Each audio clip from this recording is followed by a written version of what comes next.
blue. Let me be blue. Let me be blue. It's 106.3 FM.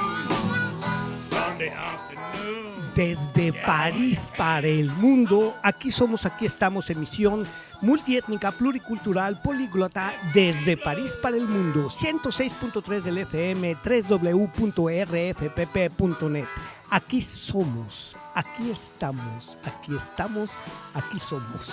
Y bueno, hoy correspondiente al penúltimo domingo del mes de octubre, se acerca en México pues el festejo de los muertos. Todos los que tenemos muertos pues habrá que comer opíparamente y echarles en el altar que se acostumbra en México todas las buenas vibras a los que ya partieron al Mictlán. Y bueno, pues es bueno que vayan teniendo su chocoescuincle para que los guíe en ese viaje a el Mictlán. Bueno, en esta ocasión finalizamos el genérico de entrada porque vamos a tener una sesión de crónicas de Juanito Guanabacoa que ahora sí, mismamente, como digo coloquialmente, la semana pasada tuvimos la primera parte nueva del informe y artículo e investigación de Jesús Escobar sobre el narcotráfico en México. ¿Quién está realmente detrás?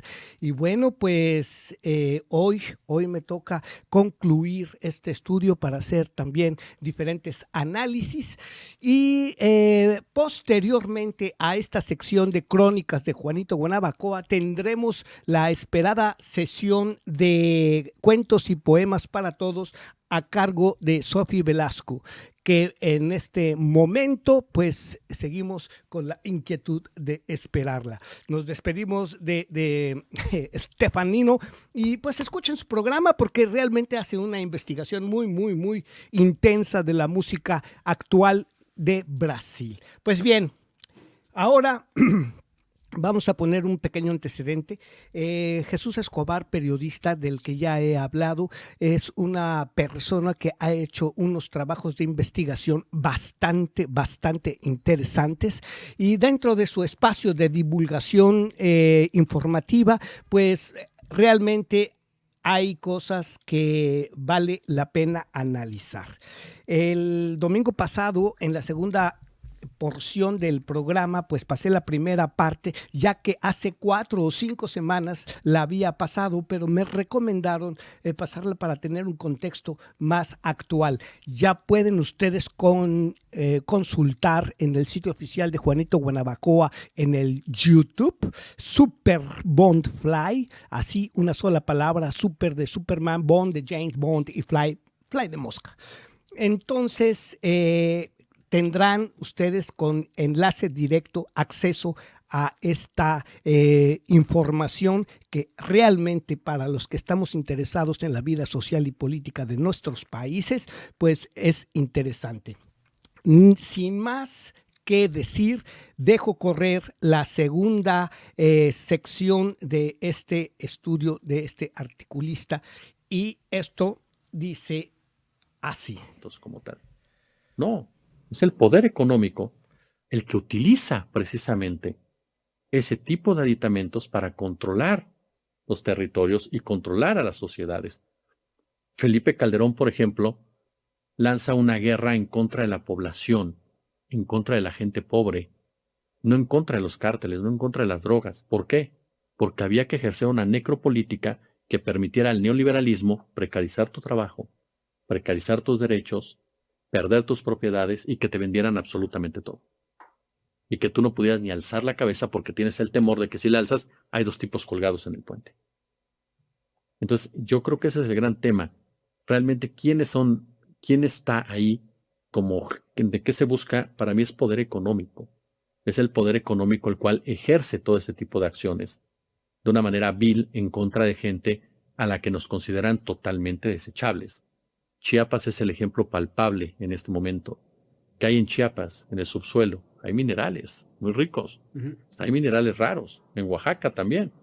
Y los minerales raros hoy por hoy son necesarios para el instrumento, para la construcción de esos teléfonos, de las computadoras, pero también de armas. Tecnología militar. Jesús, esta narrativa, estos personajes, estos libretos que tú estás analizando, que estás poniendo aquí en la mesa de los datos duros, me parecen muy relevantes, porque entonces las empresas de comunicación, las empresas periodísticas están ayudando a perfilar a esta clase de personajes. Y entonces las nuevas generaciones van con esta idea de que hay un personaje con características más o menos heroicas, que es un personaje que tiene como biógrafos apócrifos. Estoy hablando de todos estos personajes y que tienen un fin triste. Ahorita que estaba yo pensando mientras hablabas sobre estos líderes, supuestos líderes máximos del crimen organizado, pensaba en el caso de Osiel Cárdenas, pensaba en el caso de El Señor de los Cielos, en el caso de el Güero Palma, del Chapo Guzmán. Todos prácticamente han terminado su cruzada en condiciones, si no letales, pues paupérrimas. Ahí tenemos la historia, por ejemplo, del jefe de jefes, que decían que era prácticamente sin lograr ver, con cataratas, con una lista de enfermedades. Y entonces suena muy lógico todo esto que nos estás compartiendo. Tiene una moraleja que parece mandada a hacer en los estudios de quién. Una moraleja. Tú puedes vivir toda esta aventura, como la vivió el Chapo Guzmán, como la vivió el Güero Palma, como la vivió el Señor de los Cielos y toda esta gente, pero al final vas a terminar así. Y entonces ahí están prudentemente, imprudentemente desde luego, la ironía, todas estas cámaras de televisión para darle a conocer a la gente que tu destino final, después de toda esa aventura, va a ser ese.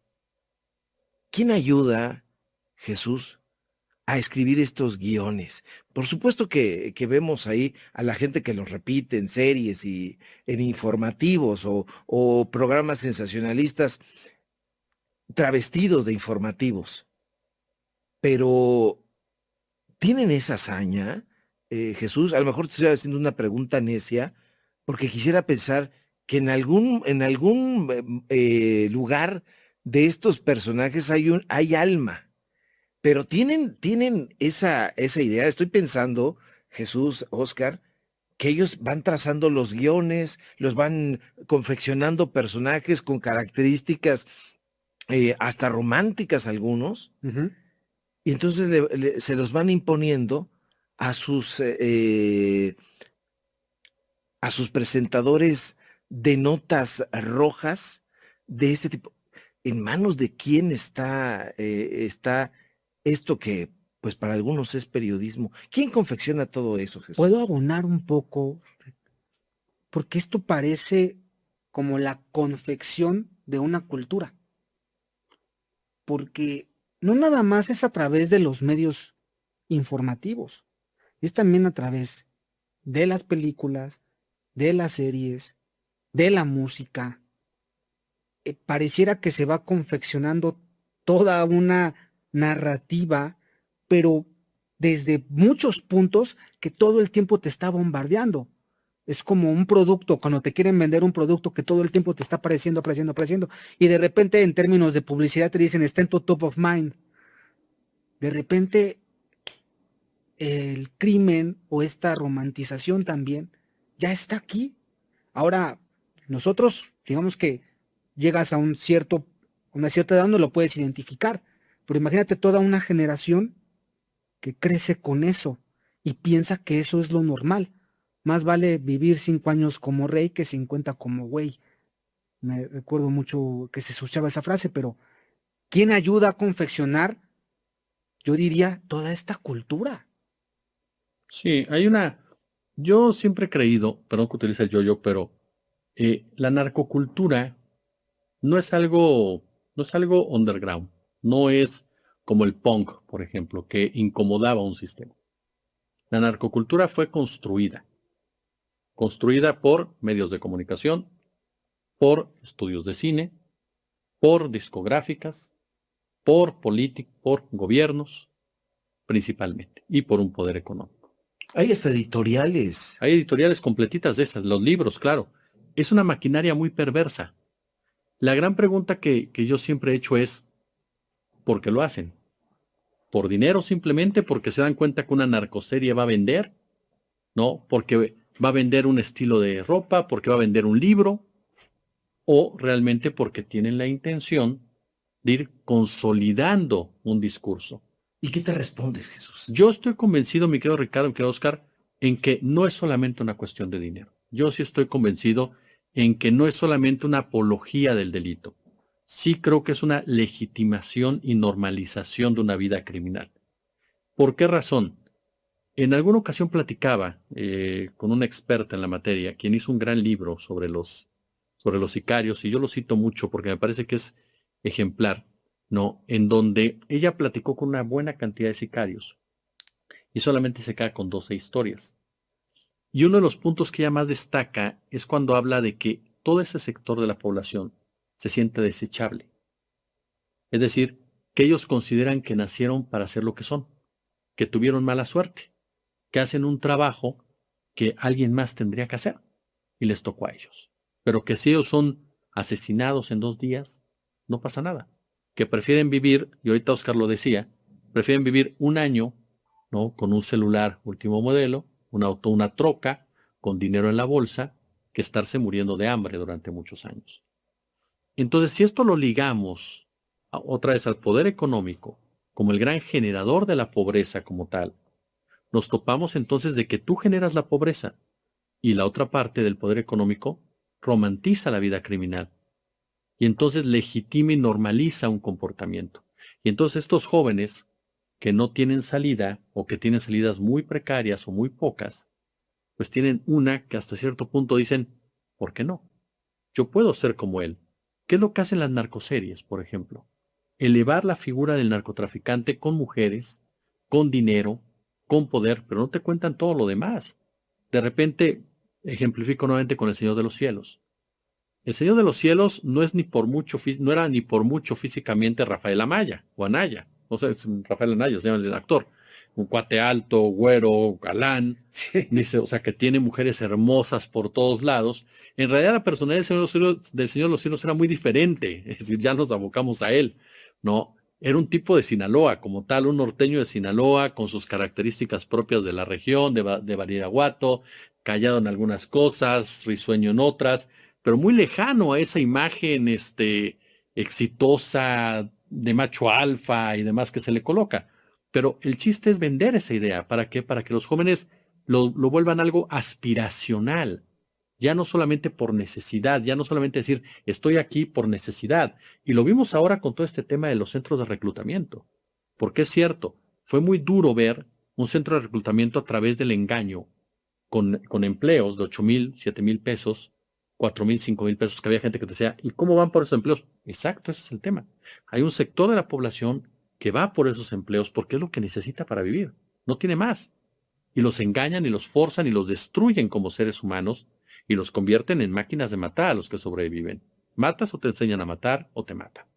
Jesús, perdóname que te interrumpa en este punto, pero ¿qué hay? Porque me parece un tema aún más preocupante de aquellos que no van engañados. Eso es a lo que iba, querido. Y vamos a ese punto. Hay un sector de la población, joven también, y esto lo dio a conocer el periodista Antonio Nieto, que se metió a los grupos de WhatsApp. Quién sabe cómo entró Toño ahí, pero entró. Y confirmó la cantidad de jóvenes que van por gusto propio, por decisión propia, Con esta idea de... con esta idea de que van a hacer dinero, de que van a ser parte de algo, un sentido de pertenencia, porque el Señor de los Gallos es el Señor de los Gallos. O sea, hace años que nadie ve al Mencho. Hay una sola foto del Mencho, que la repetimos todos en las miniaturas.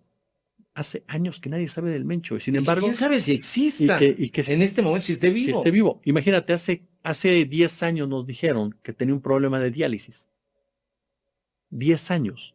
¿Quién vive con una diálisis 10 años? Y más en las condiciones que supuestamente que construyó un hospital y todo eso. Pero el punto al que voy es ese. Tú escuchas las canciones, y lo vimos con los Alegres del Barranco. Cuando hacen su espectáculo, sale la imagen de Nemesio Ceguera y la gente lo vitorea. O sea, hay gente que cree ese discurso, que cree esa idea, y son los que nutren de una forma voluntaria a ese crimen organizado.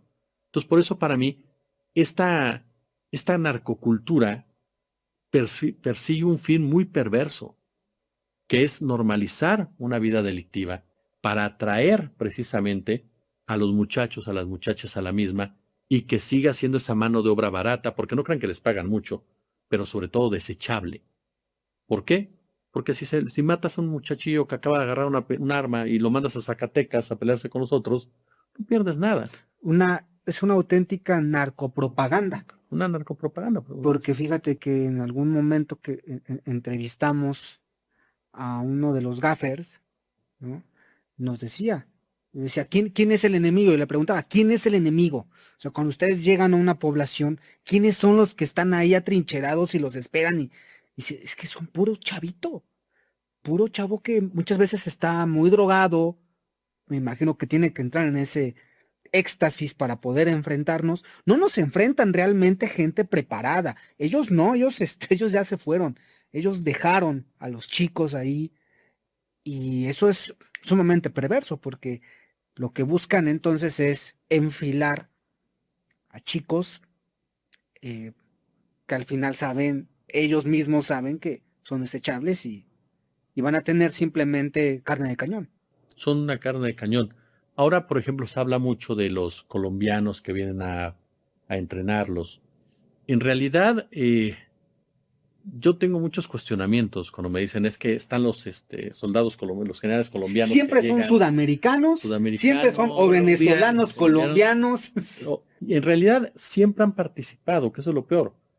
Pero en realidad los que los entrenan principalmente son o caiviles, que vienen de Guatemala, o los Estados Unidos. Claro. Generales norteamericanos. Claro. Mucha forma como torturan. Fíjense lo que son las cosas. Y me voy a remontar al tema de Kiki Camarena. Las torturas que sufrió Kiki Camarena no eran torturas que infringieran los narcos mexicanos, que todavía no sabían ni bien ni mal cómo torturar a alguien. Ellos sabían agarrar una pistola y disparar, sabían golpear a alguien, pero no sabían hacer lo que le hicieron a Kiki Camarena. Eso lo aprendes en las escuelas de las Américas. Eso es ahí donde lo aprendes. Y esa escuela de las Américas fue Estados Unidos quien la fundó, fue Estados Unidos quien preparó a soldados latinoamericanos para saber torturar y saber defenderse de las torturas. Y lo que vimos con Camarena fue eso. Entonces, perdón, yo por eso estoy convencido que a Kiki Camarena no lo mataron los narcos. Lo mató la CIA y lo mató el gobierno mexicano de esa época por enterarse de todo el negocio que traían con Nicaragua y que lo iba a dar a conocer de una u otra forma. Y era tumbar un tinglado, que a lo mejor ahora se puede hablar más claramente de eso, pero en esa época, señalar al gobierno de los Estados Unidos de estar siendo él el patrocinador como tal de todo este menjurje, era impensable. Por eso también le tocó la muerte al maestro Manuel Buendía, que también abordó ese tema y al poco tiempo fue víctima de él. Entonces, ahí parto yo en ese sentido de entender un poco como parte del mismo estado criminal todo este tema de la narcocultura. Ahorita que decías un punto que no quiero dejar de mencionar, si me lo permiten, el papel de los medios de comunicación. Sí. En muchas ocasiones replicamos muy fácil lo que viene de los Estados Unidos. Replicamos con mucha sencillez, sin curar esa información, sin cuestionar esa información. Sí. Ahorita lo decíamos del hacker, ¿no?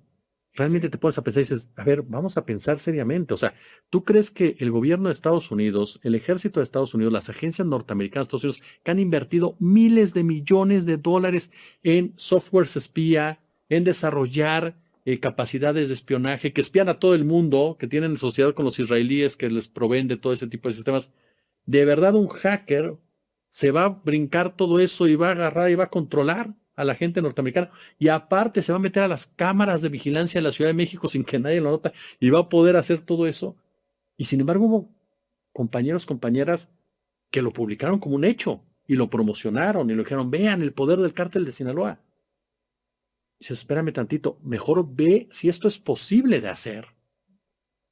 Durante años hay un libro muy bueno de Osvaldo Zavala, La guerra de las palabras, en donde él te muestra una página del New York Times que no se ha publicado, en donde ya están nombrando cárteles a los grupos en México. Y nadie sabía eso. Y de repente se empiezan a nombrar cárteles y aquí en México ya lo asumimos como tal. Pero sobre todo asumimos muy fácil ese empoderamiento de los cárteles, hasta colocarlos en una posición demasiado poderosa para lo que realmente pueden representar y sin cuestionar sobre todo lo que se dice alrededor de los mismos. Yo creo que ese es el gran punto, creo que en alguna ocasión te lo platicaba, de la diferencia de opinión de algunos analistas sobre hasta dónde llegaron los cárteles. Hay voces muy importantes que abiertamente dicen los cárteles se salieron del Estado, o sea, sí estaban con el Estado, pero crecieron tanto que controlan al Estado. Hay quienes dicen no, los cárteles siempre han sido parte del Estado y juegan esa situación con el Estado. Y ejemplos palpables también se dan en ese marco las detenciones de los propios capos. La detención de Miguel Ángel Félix Gallardo, pues no es como nos la cuentan Narcos. En realidad, Félix Gallardo estaba con su esposa y sus hijas, llegó su compadre, que era González Calderoni, el entonces superpolicía, y lo agarró y se lo llevó. Así fue. O sea, no hubo balazos, no hubo enfrentamientos. Como lo decías, el jefe de jefes, el capo de capos, el hombre más poderoso, no tenía un círculo de seguridad para cuidarlo. Claro. ¿Por qué lo dejó pasar? Porque era su compadre. Punto. O sea, era alguien con el que él tenía relación. Nos vamos el caso de Amado Carrillo, que falleció. Ya lo mencionabas, el Chapo Guzmán. En una coladera, literalmente. Lo agarraron saliendo de una coladera, el Chapo Guzmán. Otro peligrosísimo, de los que se contaron historias detrás de él, Benjamín Arellano. Lo agarraron en su casa con su hija y su esposa y Benjamín Arellano salió diciendo, me rindo. Y así vas encontrando las historias de cada uno de ellos. Y sí, sin duda hay personajes muy violentos, que hay enfrentamientos y demás. Pero en realidad, todos son detenidos, todos son muertos, por mucho que hayan sido. Pablo Escobar lo persiguieron todos. A nadie le brincó el hecho de que se unieran las autodefensas, la DEA, el cártel de Cali, ¿no? Pero el cártel de los Rodríguez Orejuela y el gobierno de Estados Unidos y el gobierno colombiano. O sea, es una alianza entre un grupo criminal y un grupo subversivo como las autodefensas. ¿Qué tenían que estar haciendo ellos en una cacería de otro narco? Jesús, yo te quiero preguntar, ahorita que estabas hablando de la época de Felipe Calderón, porque a mí me llamó muchísimo la atención en su momento, los dos crímenes cometidos en contra de dos jefes del narcotráfico en esa época muy famosos. Uno, apodado el Barbas, muy famoso, Arturo Beltrán Leiva. Cómo ocurre su asesinato, prácticamente su cacería, y cómo es encontrado su cuerpo vejado, con el cuerpo engrapado con billetes, dólares. Y por otro lado, aquella operación casi quirúrgica de Ignacio Nacho Coronel, que prácticamente es asesinado muy limpiamente con un pants blanco y no hay ningún tipo de resistencia. Eran cárteles opuestos y se decía que el gobierno de Felipe Calderón, se sigue diciendo, estaba apoyando al cártel de Sinaloa y estaba allanándole el camino en su lucha justamente con el cártel de los Beltrán Leiva. Se decía en algunas versiones no oficiales que Nacho Coronel había sido como el personaje que les habían tributado, pero que la condición era que lo asesinaran de una manera limpia. Yo te quiero preguntar, tú que eres muy conocedor del tema, ¿cómo ves esa situación? ¿Qué te parecen esos dos momentos? Dos personajes muy influyentes, por lo menos narrativamente, dentro del crimen organizado, que tienen dos destinos iguales, pero uno bajo tortura y otro prácticamente muere de manera limpia, si puede ser limpia la muerte. ¿Qué piensas de eso? Mira, yo partiría de un contexto rápido. El cártel de Sinaloa, comenzamos a hablar de él como gran jugador con la llegada del PAN al poder. Ya existía, con el mismo Chapo, el Güero Palma, el Cochiloco, el Texas, todos ellos. Pero no tenía, nunca tuvo los alcances que llegó a acumular en el sexenio de Calderón y en el sexenio de Fox. Cuando se fuga Joaquín el Chapo Guzmán, ¿no? Y entonces comienza la construcción de lo que conocemos como el cártel de Sinaloa, que ahora se ha destruido por el enfrentamiento que tienen actualmente. Y ese punto es clave para entender ahorita lo que mencionas. En ese grupo aparece el Mayo Zambada y aparece el Azul, Juan José Esparragosa, que anteriormente habían estado en el cártel de Juárez. ¿Por qué lo menciono? Porque el Mayo y el Azul son los operadores, o eran los operadores de las agencias de inteligencia. Y por eso ya no estaban en Juárez, ya Juárez había perdido, ya no iba a ser el cártel importante de México, ya. Ahora le tocaba el de Sinaloa, a otra construcción como tal. Porque el de Juárez ya estaba quemado, ya el de Juárez había hecho lo que tenía que hacer, Amado Carrillo estaba muerto, se acabó. Y aparecen estos dos jugadores. Junto con ellos llegan otros narcotraficantes a la historia. Ignacio Nacho Coronel, emparentado de una u otra forma con Joaquín Guzmán Loera, y los Beltrán Leiva. Los Beltrán Leiva y el Chapo estuvieron unidos durante mucho tiempo. Incluso gracias a los Beltranes que el Chapo Guzmán tuvo poder en lo que era el Puente Grande. Y tenía una relación muy cercana con Arturo Beltrán, con el otro hermano, el Mochomo. Bueno, era Alfredo, Arturo, Carlos y el doctor y Héctor. Eran los 4 hermanos. Particularmente los que estaban más cerca del Chapo Guzmán era Arturo Beltrán, como bien lo señalas, el Barbas, y Alfredo Beltrán, el Mochomo. Cuando el gobierno federal decide que tienen que darle a Estados Unidos detenciones de un capo fuerte de Sinaloa, porque pues no podían dejar pasar a que toda la gente creyera que estaban protegiéndolos, le dicen al Chapo, entrega al Mochomo.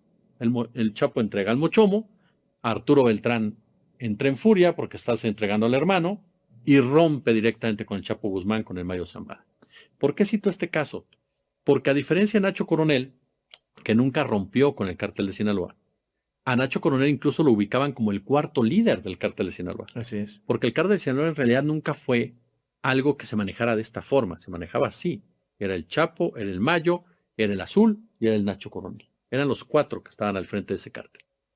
El Chapo era el más mediático, porque había que crear una figura mediática. Y Nacho Coronel era tal vez el menos ruidoso de los 4, pero también era el menos trascendental de los 4. Y por lo tanto era el más desechable de los 4.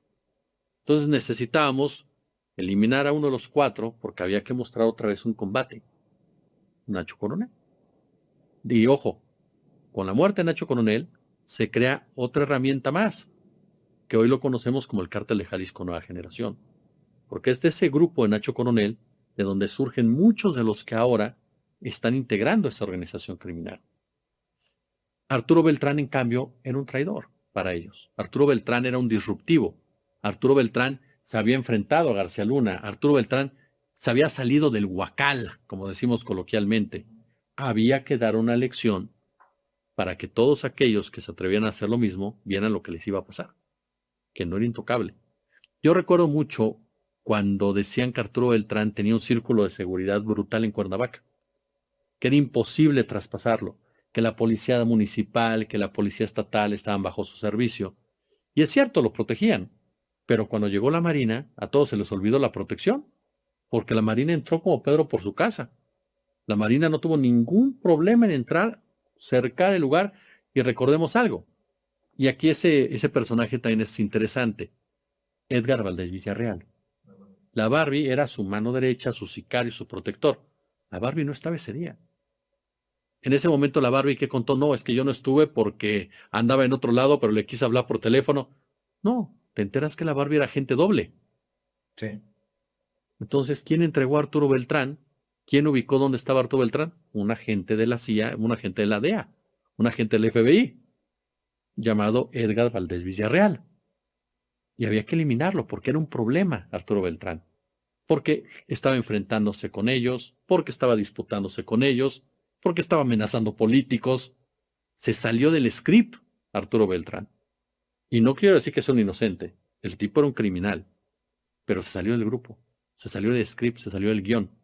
Había que eliminarlo. Salirse del guión. Por ejemplo, yo recuerdo cuando a Felipe Calderón le aplaudían en los Estados Unidos y le entregaron su medalla. A García Luna también era Superpolicía. el super policía. Pero ahora, por ejemplo, recientemente se empieza, bueno, claramente estos personajes, Felipe Calderón, García Luna, en su momento estaban en el script, iban en el guión, pero de repente llega la 4T. Y ahora, recientemente, desde los Estados Unidos, vienen las acusaciones sobre los bancos y, por ejemplo, una persona de alguna manera cercana a Andrés Manuel López Obrador, que es Romo. Andrés Manuel López Obrador se salió del huacal o por qué pareciera que existen muchos intentos por ligarlo directamente con el crimen organizado. Es decir, desde Estados Unidos se planea orquestar la imagen de que Andrés Manuel formaba parte o forma parte del crimen organizado. Sí, sí, por lo que mencionábamos en la charla. A ver, Andrés Manuel va en contra del sistema, al decir yo atiendo las causas. Va en contra del sistema al decir yo no voy a hablar de guerra. Va en contra del sistema al decirles separa el culiacanazo. ¿Por qué? Porque no voy a dejar regado de cadáveres Culiacán. Andrés Manuel fue en contra. Andrés Manuel sacó a las agencias de Estados Unidos y las reguló en muchos sentidos. En las épocas de Calderón y Peña tú los veías tranquilamente en el aeropuerto. Andrés Manuel los puso en paz. Andrés Manuel se salió del script. A Andrés Manuel ahora hay que culparlo de lo que nosotros somos. Ahora que está tan de moda citar a Joseph Goebbels, pues uno de sus principios básicos es acusarte de lo que yo soy. Y de esa forma busco desacreditarte, busco desestabilizarte, busco debilitarte. Eso es la intención. Y les pongo un dato, ahora sí que en datos duros. Les pongo un dato. El cártel de Sinaloa vuelve a aparecer. El cártel creado o fortalecido por la DEA, por la CIA, por el gobierno panista, otra vez es el que aparece. ¿Quién supuestamente financió la campaña de López Obrador según ProPublica New York Times? El cártel de Sinaloa. Sí, ¿A quién le lavó dinero Romo? El cártel de Sinaloa. así es. ¿A quién protegió López Obrador? El cártel de Sinaloa. Es decir, el cártel de Sinaloa, creado por ellos, resulta que es el benefactor del enemigo de ellos. Estás creando una narrativa porque Andrés Manuel te representó otra cosa y lo estás utilizando para tratar de forzar a Sheinbaum, por eso decíamos el tema económico, para tratar de forzar a Sheinbaum a aceptar condiciones que no ha aceptado en materia de soberanía. Porque si ya las hubiera aceptado ya no estarían diciendo nada. La quieren utilizar para someter a Claudia Sheinbaum, a la presidenta, a aceptar cuestiones que tienen que ver con nuestra soberanía en materia de recursos naturales, en materia de litio y de muchas otras cosas que están ahí. Entonces, a mí sí me parece que es muy claro lo que están haciendo. Y no defiendo a Romo, para mí Romo es impresentable, Sí, así de claro. Pero creo que lo están utilizando el concepto para llegar hacia la figura de Andrés Así es. Manuel López Obrador. Y tú lo ves cuando aparece el tema de Vector y toda la repetición es esa. Andrés Manuel, Andrés Manuel, Andrés Manuel, Andrés Manuel. Cuando vuelvo a lo mismo, no estoy diciendo, no quiero caer en el PRI robó más o en el robar poquito, no, todo está mal. Pero cuando tú dices, a ver, Vector, lavó tanto dinero, pues ok, lo lavaron. ¿Y cuál es el golpe? ¿Cuál es el impacto al lavado de dinero? Tú los detienes, agarras, cierras este lugar. ¿Qué cambia? Cuando Wells Fargo compró Wachovia Y Wachovia se dedicaba a lavar millones y millones y millones de dólares. Y no nos has explicado qué pasó. Cuando JP Morgan lavaba millones y millones y millones de dólares. Y son dos de los bancos más grandes de Estados Unidos. Es un cartón que a mí me encantó. Ahorita se me escapa el nombre del autor. Una enorme disculpa. De verdad, una enorme disculpa. En donde ves al tío Sam con una canasta sacándola de una lavadora, de un montón de dinero, y al mexicano sentado en un lugar para lavar ropa a mano, con sus billetitos, y le grita el gringo: está lavando dinero, está lavando dinero. Sí, así es. Tú acusas de algo que hiciste. ¿Para qué? Para tener argumentos de intervenir de una manera. No digo que vamos a ver al ejército norteamericano en las calles, pero sí busca intervenir en decisiones geopolíticas utilizando otra vez su principal herramienta, el narcotráfico. Jesús, a mí me sigue llamando muchísimo la atención y me ha revelado mucho esta conversación sobre los libretos, sobre los guiones, porque estoy recordando cualquier película de Estados Unidos, en los estudios de Hollywood, hay una serie de malandrines, una serie de criminales, y van escalando hasta llegar al criminal que lo maneja todo. Y resulta que el criminal que lo maneja todo es el cártel. Dicen, el cártel, llegamos ante el cártel, ya no hay absolutamente nada que hacer. Es decir, tratan de lavar su imagen y decir, no somos nosotros, no son nuestros empresarios, no son nuestros habitantes, es el cártel dominado por los mexicanos. Me llama poderosísimamente la atención también, porque ahorita que estabas mencionando a la Barbie, recordé aquellos tiempos en donde estas detenciones espectaculares frente a los medios de comunicación eran una telenovela, porque todos ya conocíamos en la población quiénes eran esos personajes, porque había los cronistas que hacían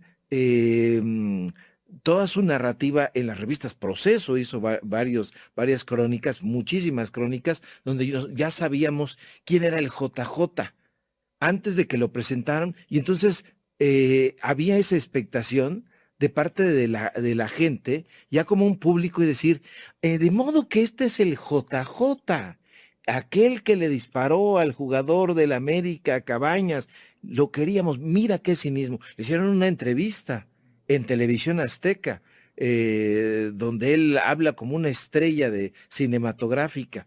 La Barbie lo mismo, el Homer, todos estos personajes que sacaban, y era una telenovela que la población se preguntaba, ¿a quién van a detener ahora? ¿Qué otro? Cuando sacaron al grande, también ya conocíamos a todos estos personajes, y cuando los detienen, hay una sensación de emoción de parte de la población. Pues, agarraron al grande, iban creando personajes y eran sustituibles, y me da la impresión, Oscar, Jesús, que estábamos ante la guerra de las galaxias, las 20 películas que hay alrededor, y entonces se terminaba una y venía la otra, o las películas de Marvel, para que no se sientan ofendidos los amantes de la guerra de las galaxias, o de Star Wars, es lo mismo. Entonces, van creando episodios, y eso me llama mucho la atención. ¿Qué hay que hacer, Jesús, para poder liberarnos de esos guiones, de esos libretos? ¿Qué tiene que hacer exactamente, o qué debería hacer la población para sacudirse todo eso? Y decir, bueno, pues necesitamos en realidad datos consistentes, más allá de toda esta romantización del crimen organizado, del narcotráfico y todo lo que nos estás platicando. ¿Qué es lo que se tiene que hacer, Jesús? Porque se ha hablado de las causas en esta conversación. ¿Cuáles son esas causas, Jesús? Puedo abonar a lo que dices, Ricardo. Es que hablando de personajes, en la actualidad hay personajes que se están creando. Bukele. Creo que es ya dentro de un tema no nada más local, sino también internacional, a Bukele, vean cómo él sí se atrevió a combatir a las pandillas, vean, él sí no hizo, no los abrazó, vean, y hay una espectacularización de sus políticas, porque recientemente salió y lo leí que, pues que no es realmente lo que parece, ¿no? Pero es otro personaje que también en la actualidad, en la prensa internacional incluso, se pone como ejemplo y lo han querido enfrentar con México. De repente venía este duelo de declaraciones a través de ex, donde decía, pues es que yo sí pude y no puede ser que en México se abrace a los criminales. Pareciera que es otro personaje, pero eso es muy actual. Y bueno, me llegó ahorita a la mente él, y bueno, ¿qué hacer justamente para limpiarnos de toda esa, no sé cómo catalogarlo, Ricardo, basura mediática, o no, no Pues es sé, justo la romantización la del romantización? narcotráfico. Sí, fíjate, hay que aclarar algo.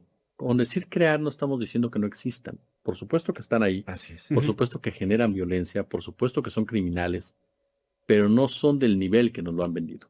Ese es mi punto siempre. No son los que nos dicen ser en cuestión de la importancia que según tienen. No estamos diciendo que no sean violentos, no estamos diciendo que no operen, no estamos diciendo que no lleven a cabo las acciones tan brutales que las llevan a cabo.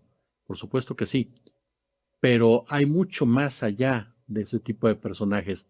Ahorita lo decíamos, hay mucho más allá de la imagen del Mencho, lo que hoy todo el mundo conoce.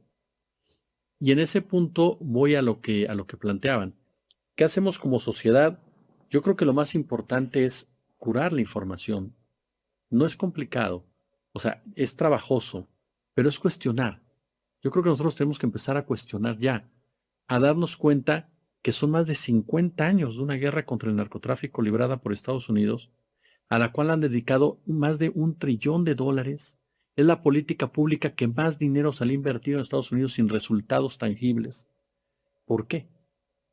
Lo primero que hay que preguntarnos como sociedad es ¿por qué? ¿Por qué esto no cambia? ¿Por qué pasa esto? ¿Por qué se está generando esto? Y entonces a partir de que tú te preguntas el por qué, comienzas ya a entender muchas cosas. ¿Quién realmente es el beneficiado? ¿Quién realmente es el que está ganando? ¿Quién es el que está operando todo esto? E informarse. Algo que es determinante para la población, yo siempre le sugiero a la gente es, si ustedes quieren hablar de narcotráfico, pónganse a leer de narcotráfico y lean de todo y contrasten. Empiezan a contrastar lo lógico con lo surreal, lo real con lo que te dicen que es, y vayan más allá de lo que te están contando en una primera instancia, porque de esa manera te permiten a ti como ciudadano empezar a darte cuenta por qué se genera la violencia, quién genera la violencia, por qué se utiliza el narcotráfico para justificar toda la violencia de este país, dónde están los procesos que decíamos al principio de estrategias securitarias de Estados Unidos en México, en Colombia, en Ecuador. Ahorita mencionabas a Bukele. Hay un punto que lo liga, Estados Unidos. ¿Quién fue el padrino de Bukele? El señor embajador de Estados Unidos en México, Ron Johnson. Él es el que creó a Bukele, o el que apoyó a Bukele, el que ayudó a la estrategia de Bukele. Y en cambio nadie nos dice, ¿verdad? Más que los periodistas, como fueron los del Faro, que a Bukele lo pusieron ahí las pandillas, las que supuestamente él combatió. Entonces, ¿ya de qué hablamos? Hablamos de algo muy simple. Las pandillas, ¿para quién operan entonces? Muchos de los pandilleros, ¿de dónde llegaron? De Estados Unidos. ¿Para quién operaron? Para Estados Unidos. Construimos una estrategia de seguridad con base en El Salvador, similar a la del 11S. Sacrifico tus libertades para darte más seguridad. Y soy yo mismo el que está generando la violencia. Tú tienes, siempre pongo ese ejemplo de, la perra es brava, ¿no? La sueltas, anda mordiendo a medio mundo, de repente toda la gente ya se espantó de la perra, ya no aguantan, vas por la perra, la agarras, la metes al corral y dices, ya, se solucionó. Pero si te quejas de que esté vendiendo tu país, si te quejas de que estoy bajándote el salario, vuelvo a soltar a la perra. Lo que es peor, te meto al lado de la perra. Entonces, eso es lo que construyeron. Y al final es lo que construye Estados Unidos. naciones sometidas a sus intereses económicos, políticos y bélicos. Pero entonces sí hay narcoestados. Yo creo que hay un narcoimperialismo. O sea, yo creo que es un narcoimperio, que es Estados Unidos. Yo creo que más que un narcoestado, hay un narcoimperio. Y de ahí se ramifica por todos lados. Y entonces ahí Que te topas somete a estados. a estados, efectivamente, que somete a los estados. Porque viene algo todavía más serio para mí, y vuelvo a citar al maestro Chomsky. En Estados Unidos ya no manda la política. Desde hace décadas no manda la política. Lo dijo Eisenhower. Así es. Estamos perdiendo entre el complejo militar industrial. En Estados Unidos ya no mandan los políticos, manda la gente de dinero, los empresarios, es una oligarquía. Y lo vimos ahora en la guerra de Irán. ¿Por qué Trump tuvo que ceder? Porque lo presionaron los hombres y mujeres del dinero que llegaron a Estados Unidos después de la Segunda Guerra Mundial o en la propia Segunda Guerra Mundial. El poder económico marca todo ese derrotero. Entonces, yo te diría eso, más allá de narcoestados, lo que tenemos es un narcoimperio que somete efectivamente, como bien lo citas, a estados y que propaga a través de un sistema financiero una manera de ejecutarlos. Jesús Escobar, para cerrar esta conversación y que no se vaya esta sensación de esta radiografía tan, pues, tan dura que has trazado y muy puntual, ¿qué hace la sociedad mexicana para que política, socialmente, culturalmente, qué camino se tiene que emprender para que no haya este deseo de las nuevas generaciones, sobre todo, de acudir corriendo con brazos abiertos al crimen organizado, crear instituciones, crear programas deportivos, programas sociales, de bienestar? ¿Qué se tiene que hacer, Jesús? Yo creo que uno se tiene que seguir atendiendo a las causas, yo estoy convencido de eso. Tienes que seguir, parece frase política, pero no creo que sea una frase política. Sí creo que por el bien de todos, primero los pobres. Y sí lo digo abiertamente. No se trata de lisonjear a nadie. Sí creo en ese concepto, más allá de que lo haya dicho Andrés Manuel o no. Sí creo que para que un país sea diferente tienes que atender primero a los de abajo. Porque si tú no jalas a los de abajo, no hay forma que lleguen. Creo que tenemos que seguir en la batalla cultural. Creo que es fundamental eso. ¿Por qué? Porque la ultraderecha intenta nuevamente arrancarnos muchas cosas. Y ojo, en realidad México es un oasis, porque la ultraderecha avanza en todo el mundo. Es en América Latina donde no, pero somos minoría en ese sentido. Y por eso es tan importante nunca dejarnos llevar por esos discursos provenientes de ciertos personajes, quienes son los grandes beneficiados por este tipo de sistemas, por este tipo de situaciones de violencia, por este tipo de negocios, y que tratan de venderse como la solución de lo que ellos mismos presentaron y generaron. Entonces yo sí creo que hay que seguir en esa batalla cultural y la sociedad tiene que seguir involucrándose en la misma. Sí creo que Andrés Manuel logró algo muy importante, que fue el interés de la población por involucrarse en muchas cosas. Algunos lo llaman el despertar de las conciencias. Yo considero que la gente comienza a entrarle esos temas y no debe de pararle. Tiene que seguir adelante en eso. Tiene que seguir involucrándose, tiene que seguir exigiendo, tiene que cuestionar. Tú puedes ser simpatizante de un movimiento, de un gobierno, de un partido, pero puedes cuestionarlo también. Eso es lo que le va a permitir a ese movimiento, ese gobierno, ese partido no perderse nunca, sino seguir respondiendo a esas causas que le dieron origen. Porque hoy por hoy, al terminar ya la oposición partidista PAN y PRI, están en el suelo, ser irrelevantes completamente, la verdadera disputa del poder está en la 4T. Entonces hay gente de derecha disfrazada de izquierda, y es muy importante ubicarla para que la verdadera izquierda que está representada en Palacio Nacional sea la que se mantenga y sea la que camine en muchas ocasiones y sea la que vaya consolidando un proyecto. Yo creo que eso es básico, seguir en esa batalla cultural, que la gente se siga involucrando, que la gente exija mucho, que la gente demande, que no dé cheques en blanco, y que la gente siga informándose, que la gente siga escuchando. Pero también hay una aprendiendo. batalla cultural en los medios, ¿no? Sí, por Yo creo supuesto. que el principal opositor en la actualidad al gobierno y al movimiento de la 4T no está en los partidos, está en los medios. ¿Qué hacer para librar esa batalla cultural desde el principal bastión de la derecha mexicana, que son los medios? Yo sí te voy a decir una cosa. Yo creo que más que los medios, yo te hablaría de los dueños de los medios. Yo te hablaría que el principal rival político de la 4T hoy por hoy es un dueño de un medio de comunicación que pertenece a una ultraderecha internacional.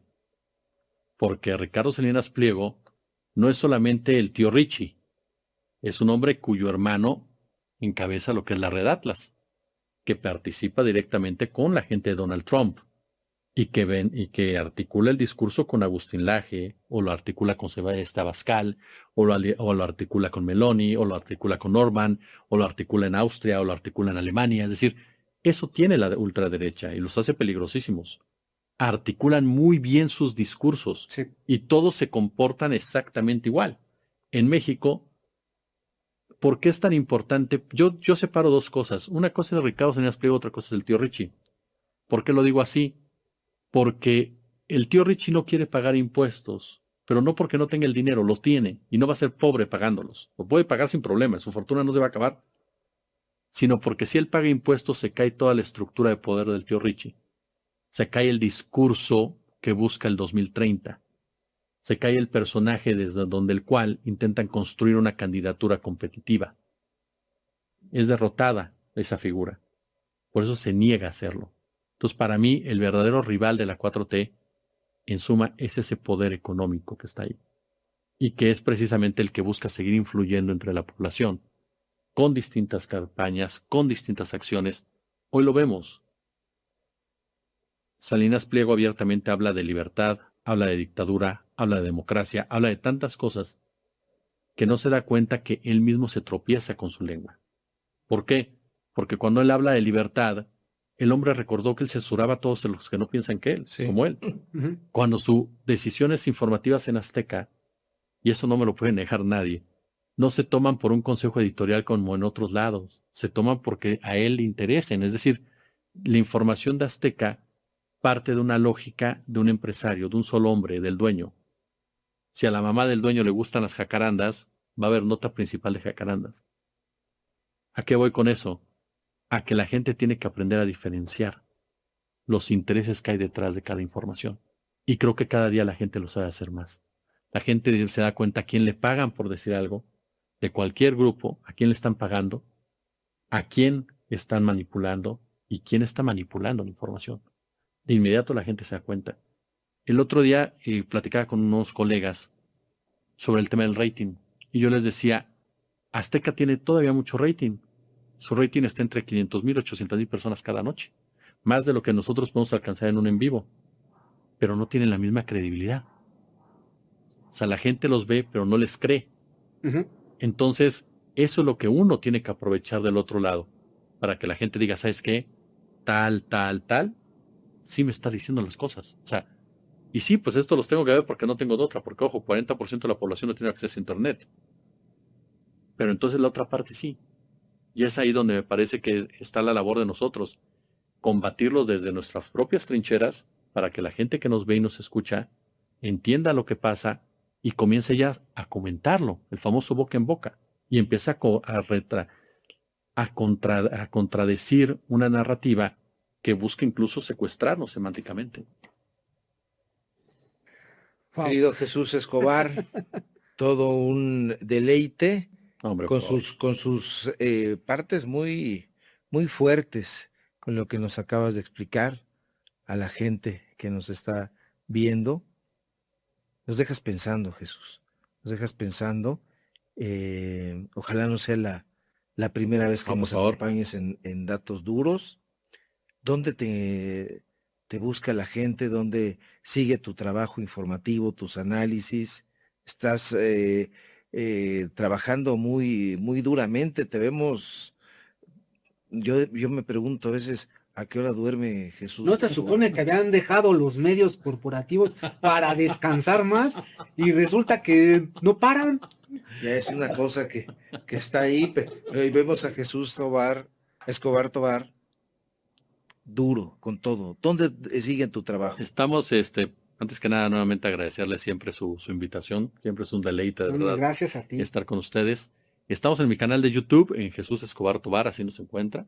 Estamos en nuestro otro canal de YouTube, que se llama Jesús Escobar Tobar, canal de entrevistas. Estamos a las 9:30 de la mañana, más o menos después de la mañanera, en Reporteros MX. Estamos ahí, en un pequeño análisis después de la mañanera también. Estamos en nuestra cuenta de TikTok, ¿no? Jesús Escobar Tobar, y en nuestra cuenta de Facebook, que es la última emisión. Ahí estamos. ¿En X no estás? Sí, @jet1403. Lo que pasa es que en X yo llego, comento y veo que hay en las mañanas y me salgo. Entonces no soy de los que está todo el día, pero ahí andamos también, por supuesto, comentando. Jesús, un gusto. No, hombre, por favor, muchísimas gracias, Sam. Al contrario. Óscar Morales. Muchas gracias de verdad, Jesús, nuevamente por estar aquí en Datos Duros. Y bueno, pues como decía Ricardo, esperemos no sea la primera ni la última. No, por favor, a sus órdenes. Así que bueno, pues muchas gracias nuevamente y muchas gracias a todos por habernos seguido, por escucharnos, por comentar. Recuerden, opinen, déjenos su comentario, les gustó, no les gustó, porque Datos Duros se hace por ustedes, es para ustedes, de verdad. Muchas gracias a toda la gente y recuerden, suscríbanse, y si por alguna razón se suscriben y YouTube no los deja, ahí píquenle, chingando hasta que les permita YouTube suscribirse, porque este espacio, como bien mencionábamos, se fortalece con todos ustedes. Muchas gracias y nos vemos en el siguiente capítulo de Datos Duros Podcast. Pues bien, hemos escuchado esto, que trae una serie de análisis de los que hemos mencionado, la importancia de discriminar, el hecho de leer diferentes artículos, diferentes canales de información, diferentes fuentes, pues sí implica un compromiso personal de dedicarle tiempo a el informarse. Nada fácil, pero como dicen y siempre hemos sostenido aquí en Aquí Somos, Aquí Estamos, es el esfuerzo que se hace por tener información y poder tener una explicación, un entendimiento de lo que es nuestra sociedad en un momento dado. Y no es nada más el tema del narcotráfico. Como ven ustedes, se soltaron nombres, voy a hacer un resumen, y de medios, de personas responsables y de historias que les voy a decir que en el caso, por ejemplo, de la policía de Calderón, son personajes que tuve la oportunidad de conocer así de cerquita, de trabajar en la misma institución, y hay muchas cosas que se han hablado, pero no se conocen. Y esto es especial. Y voy a cerrar con Murga, que esta te la debo en un minuto para entrar a la sección ya esperada con mucha ansiedad de Sofi Velasco. Con esto dice así. Oh, qué embajada será la que financia golpes en cada lugar. Que no me acuerdo el nombre y lo tengo acá. Será la de Marruecos, la de Canadá. No hay que hacerse los giles, digámoslo ya. Sobre la carta, la mesa, el vino y el pan. Yo tengo un viaje a Disney y no voy a opinar.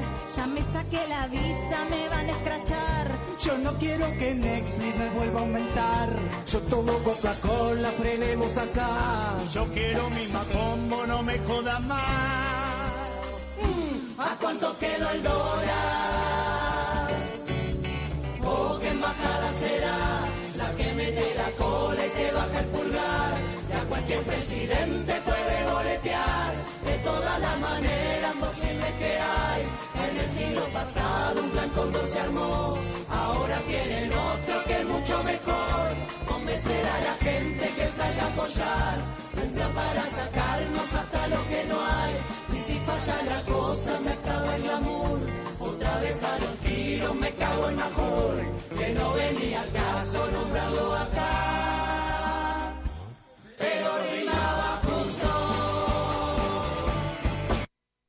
Bueno, pues ya vimos qué embajada será, pues quién sabe, ni se me acuerdo, ni se me olvidó. Y aquí estamos ya con la presencia en el estudio de Sofi Velasco, que su sección Cuentos y Poemas para Todos se hace bilingüe, traducción simultánea, instantánea, con partes de melange de langue, que realmente pues nos da gusto siempre pues intervenir, sobre todo el interés que le pone y la nueva faceta que estamos descubriendo de creatividad musical de un personaje que se llama Sofi Velasco Gas. Y bueno, pues Sofi, muy buenas tardes. Qué bueno que llegaste temprano esta tarde. Pues llegué a tiempo, ¿sabes? Que es lo más importante. Ya estoy solicitando ayuda de músicos colaborativos porque esto me está quemando las pestañas, los sesos, pero bueno, ha sido muy interesante aventurarme en ese mundo de yo hacer las melodías por causas de fuerza mayor, ¿verdad? Bueno, y de talento, causa de fuerza mayor y de talento creativo. Ay, Dios, sí, pero sí. ya, a los que les sobra tiempo, que me regalen sus minutos, por favor, los necesito. Estábamos platicando también de que para conjuntar la participación, esto en el programa anterior con Estefan, nuestro amigo, que para conjuntar personas verdaderamente notables, pues es un esfuerzo. Ya que nos dicen que sí, pues vamos a ver cómo se puede gerenciar esto, porque pues estaba yo acordándome de los hijos de Baden Powell que nos prometieron, dijeron y haciendo, pues están tan ocupados que pues... Bueno, a nosotros sí nos han colaborado, los dos, ambos dos, déjame decirte, que Felipe y Marcel, los dos han sido bien colaborativos. Bien, pues ese es un aplauso que no podemos decirle a todo el mundo porque no es el mismo caso. La verdad que sí nos han colaborado mucho, son amigos. Okay. Se les quiere, les mando un saludo. Ahora sí, dime qué es lo que traes entre letras y voces. Sorpresas, así que comencemos. Muy buenos días a todos ustedes, queridos amigos radioescuchas. Bonjour à vous tous, mes chers amis. Estoy segura que todos ustedes han escuchado esa frase que dice, poderoso caballero es don dinero, ¿cierto? Pues hoy le dedicaremos el programa al responsable de tan sabias palabras, Francisco de Quevedo. Vous avez sûrement tous entendu l'expression « Monsieur Argent est un homme puissant », n'est-ce pas? Aujourd'hui, nous dédierons cette émission à l'homme à l'origine de ces sages paroles, Francisco de Quevedo. Francisco Gómez de Quevedo, Villegas y Santibáñez Ceballos, 1580-1645, fue un noble, hidalgo, político y escritor español del siglo de oro. Francisco Gómez de Quevedo, Villegas y Santibáñez Ceballos, 1580-1645, était un noble espagnol, hidalgo, homme politique et écrivain du siècle d'or.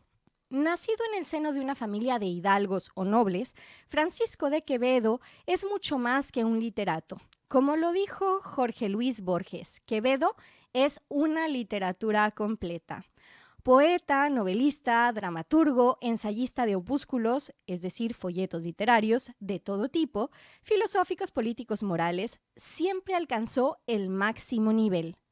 Hoy nos enfocaremos en su poesía, género en el que se distinguen excelsos poemas satíricos y amorosos. Né dans une famille noble, Francisco de Quevedo est bien plus qu'un homme de lettres. C'est, comme l'a dit Jorge Luis Borges, une littérature complète. Poète, romancier, dramaturge, essayiste et auteur d'opuscules, c'est-à-dire des brochures littéraires de toutes sortes, philosophiques, politiques, morales, il atteignit toujours le plus haut niveau. Aujourd'hui, nous allons nous concentrer sur sa poésie, un genre où ressortent d'excellents poèmes satiriques et amoureux. Aunque vivió y creció en el paso entre el siglo XVI y XVII, hace 400 años, su literatura sigue viva. Cojo desde recién nacido, con ambos pies deformes, y miope severo desde pequeño, tuvo una infancia difícil que influyó en su carácter áspero, mordaz y misántropo. Bien qu'il ait vécu et créé son œuvre au tournant des XVIe et XVIIe siècles, il y a 400 ans, sa littérature perdure. Boiteux de naissance, mal formé des 2 pieds et atteint d'une myopie sévère depuis son plus jeune âge, il connut une enfance difficile qui l'influença dans son caractère dur, caustique et misanthrope. Inteligentísimo y precoz. Se formó primero en el Colegio Imperial, un centro de los jesuitas muy prestigioso en la época, y después en la Universidad de Alcalá, donde estudió lenguas clásicas, francés, italiano, filosofía, física, matemáticas y teología. Era además un lector voraz. Como autor destacó desde muy joven, compitió por la supremacía literaria con sus mejores contemporáneos, combatiendo a muchos de ellos con su acerada pluma. Se metió con casi todos, especialmente con Góngora, con quien mantuvo una enemistad durante toda su vida.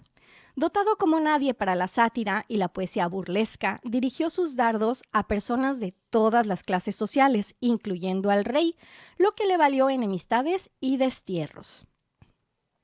D'une grande intelligence et d'une grande précocité, il fit ses études d'abord au Collège impérial, une prestigieuse école jésuite à l'époque, puis à l'université d'Alcalá, où il étudia les langues classiques, le français, l'italien, la philosophie, la physique, les mathématiques et la théologie. C'était aussi un lecteur assidu. En tant qu'auteur, il se démarqua dès son plus jeune âge. Il rivalisa pour la suprématie littéraire avec ses plus grands contemporains, combattant nombre d'entre eux avec sa plume acérée. Il se heurta à presque tout le monde, en particulier à Góngora, avec qui il entretint une inimitié toute sa vie. Doué comme personne pour la satire et la poésie burlesque, il adressait ses attaques à des personnes de toutes les classes sociales, y compris le roi, ce qui lui valut inimitié et exil. Caballero de la Orden de Santiago a partir de 1618, fue a su vez señor de Torre de Juanabad, un municipio y localidad española de la provincia de Ciudad Real en la Comunidad Autónoma de Castilla-La Mancha. Pero volviendo a lo que hoy nos interesa, como poeta, Quevedo es un universo polifacético, capaz de hacer los versos de amor más primorosos y sutiles y al mismo tiempo los más atrevidos, los más sentidos y líricos y los más burlescos y paródicos. Exploremos juntos su universo poético que hoy acompañaré con mi melodía Marche Magique, Marcha Mágica. Chevalier de l'Ordre de Saint-Jacques depuis 1618, il fut aussi seigneur de Torre de Juanabad, municipalité et ville espagnole de la province de Ciudad Real dans la communauté autonome de Castilla-La Mancha. Mais pour en revenir à ce qui nous intéresse aujourd'hui, en tant que poète, Quevedo possède un univers aux multiples facettes, capable d'écrire les vers amoureux les plus exquis et subtils, mais aussi les plus audacieux, les plus sincères et lyriques et les plus burlesques et parodiques. Explorons ensemble son univers poétique que j'accompagnerai aujourd'hui de ma mélodie Marche Magique. Comencemos con el primer poema en español. Commençons avec le premier poème en espagnol. Está el ave en el aire con sosiego, de Francisco de Quevedo. Está el ave en el aire con sosiego, en el agua el pez, la salamandra en fuego, y el hombre en cuyo ser todo se encierra, está en sombra en la tierra.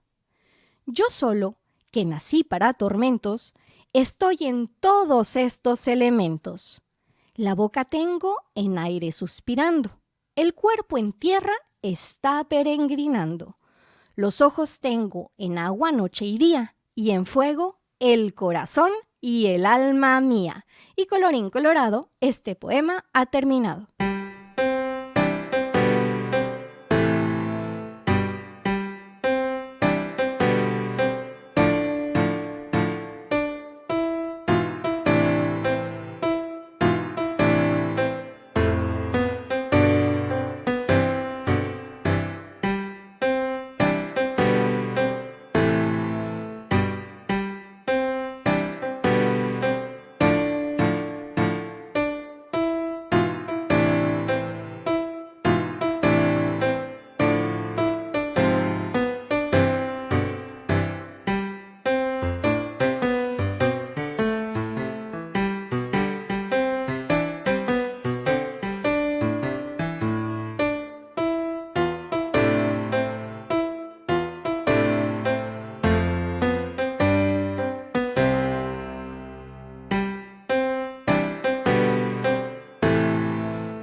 Bueno, pues ahora escuchamos una interpretación con tanta fuerza que la verdad, siempre llena de estímulos sonoros, ahora también acompañada de una intención fortísima.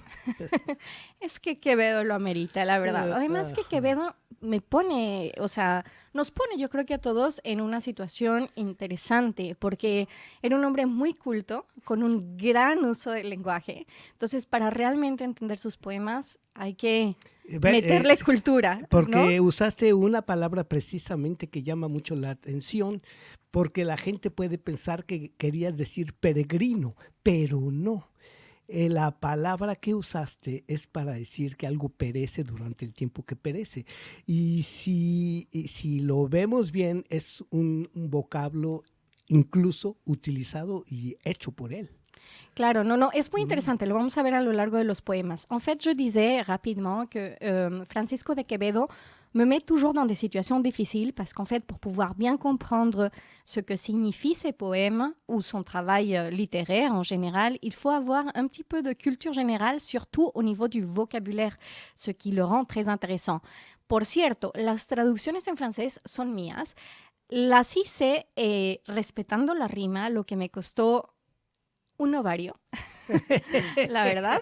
Hay una que no me gustó tanto, pero no encontré palabra similar que quisiera tener el mismo sentido, entonces tuve que repetir 2 veces en 2 rimas una misma palabra y me siento muy mal de eso, pero se hizo lo que se pudo para transmitir y la intención y la rima, ¿no? Claro. Alors, je voulais dire que les traductions en français des poèmes de Quevedo, c'est moi qui les ai faites. Je les ai faites en respectant les rimes. Par contre, il y en a une où j'ai dû utiliser 2 fois le même mot, c'est-à-dire dans 2 vers le même mot pour finir, parce que je n'ai pas trouvé un synonyme en français qui puisse être compatible avec la rime et qui en même temps puisse être capable de traduire le sens du mot.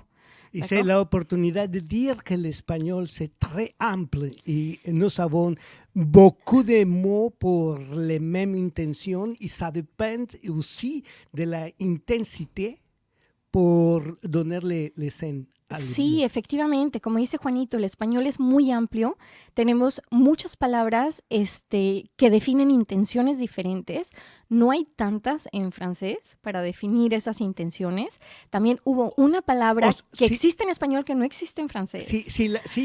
No quiero decir que sea pobre el francés, pero no, eso ya es cuestión histórica de cómo la lengua se va formando, porque el fenómeno que sí es de anotarse aquí en Francia es que las nuevas generaciones han acortado mucho la cantidad de vocabulario.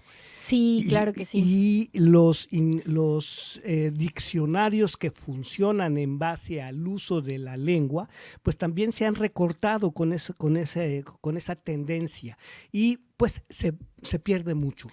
Sí, pero a ver, ce que Juanito disait, c'est qu'il ne voulait pas dire par là que le français était une langue pauvre. Au contraire, c'est une langue très riche aussi, mais il expliquait que les nouvelles générations, petit à petit, au lieu d'enrichir le langage français, en fait, ils l'ont diminué, c'est-à-dire ils l'ont raccourci parce qu'ils n'utilisent plus des anciens mots, alors qu'en espagnol, on continue à le faire. Mais moi, je disais aussi que, par exemple, dans un des poèmes de Quevedo, je vous dirai lequel, il y a eu un mot en espagnol qui n'existe vraiment pas en français, par exemple. Alors, j'ai dû utiliser 2 mots pour traduire ce que ce mot, en fait, voulait dire, non, en français. Mais bon, il faut aussi savoir que le langage s'enrichit au fur et à mesure du passage du temps, mais aussi des conquêtes d'autres civilisations. Et l'Espagne, c'est vrai qu'en ayant toute l'Amérique latine, elle a beaucoup élargi son vocabulaire. Et bueno, hay que decir también que es cierto que si bien los lenguajes se enriquecen con el paso del tiempo, también el español, pues al haber estado establecido en toda América Latina, tuvo esa fortuna de enriquecerse con vocablos locales, ¿no?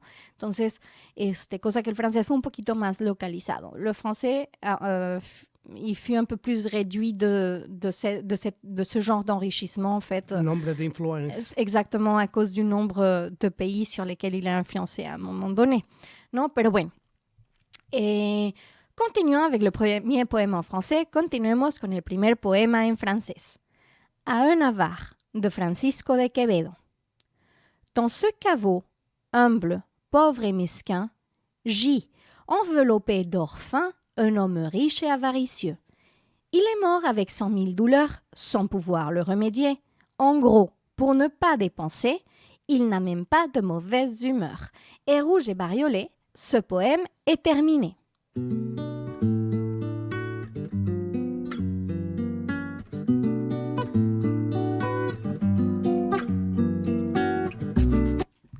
A ver, No, tenemos... la misma mía, mi melodía. Bien, ok. Sí. De todas maneras, ya se La otra sintió, es una sorpresita se del sintió. final. Ok.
Bueno, y ahora el segundo poema en español, place au deuxième poème en español, que es un poema que no puede faltar de Francisco de Quevedo, qui est le poème incontournable de Francisco de Quevedo. Y Juanito sonríe porque ya se imagina cuál es, et il y a Juanito qui sourit parce que je suis sûre, il imagine déjà de quel poème il s'agit. A una nariz, de Francisco de Quevedo. Érase un hombre a una nariz pegado. Érase una nariz superlativa. Érase una nariz sayón y escriba. Érase un pez espada muy barbado. Era un reloj de sol mal encarado. Érase una alquitara pensativa. Érase un elefante boca arriba. Era Ovidio Nazón más narizado. Érase un espolón de una galera. Érase una pirámide de Egipto. Las 12 tribus de narices era. Érase un naricismo infinito, muchísimo nariz, nariz tan fiera que en la cara de Anás fuera delito. Y colorín colorado, este poema ha terminado.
Bueno, tenemos a Juanito marchando. On a Juanito ici en cabine qui fait de la marche, mais de la marche militaire, avec ma chanson, con mi canción, aquí Juanito marchando. Y se llama la marcha.